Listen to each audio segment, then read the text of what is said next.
बोले पंडित जी, सारा दिन भगवान की भक्ति करते हैं और भगवान की भक्ति करने के बावजूद भी घर में कोई ना कोई नुकसान होता है। अब नुकसान कैसे होता है? आपकी बहुत बड़ी कमी है जिससे घरों में नुकसान होता है। आप क्या करते हो? अपशुगुन करते हो जिससे नुकसान होता है। कैसे अपशुगुन? जैसे कई बातें हैं। वीरवार को कपड़ा साफ नहीं करना चाहिए, वस्त्र साफ नहीं करना चाहिए। शाम को 4 बजे के बाद झाड़ू मत लगाओ। तीसरा, यदि रात के, कई माताएं होती है आलसी कहीं की, रात के 10 बजे 11 बजे रसोई में बर्तन झूठे पड़े हैं और मैं चली सोने। रात को झूठे बर्तन आपके लिए बद्दुआएं निकालें। दुआ भी लगती है और बद्दुआ भी लगती है, इसलिए अपशुभन है ये। रात को बर्तन झूठे छोड़ना अपशुभन है, इसलिए रात के 12 बजे, रात के 2 बजे बर्तन साफ करके ही सोने चाहिए। अच्छा, एक है, आप ये बताइए, आप बाल कैसे बनाते हो? केस कैसे बनाते हो? बैठ के बनाते हो कि खड़े होकर बनाते हो? बैठ के बाल बनाना इंसान की पहचान है, खड़े होकर बाल बनाना भूतनियों की पहचान है। अच्छा, आप क्या हो? कैसे बनाते हो बाल?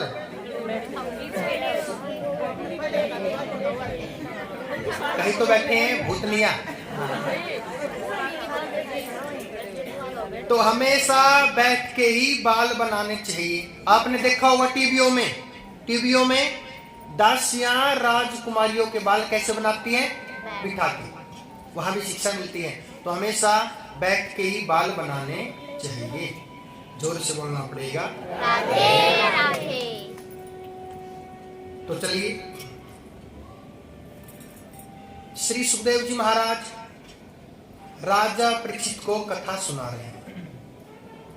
जब कथा सुना रहे हैं तो कथा सुनने के लिए देवताओं के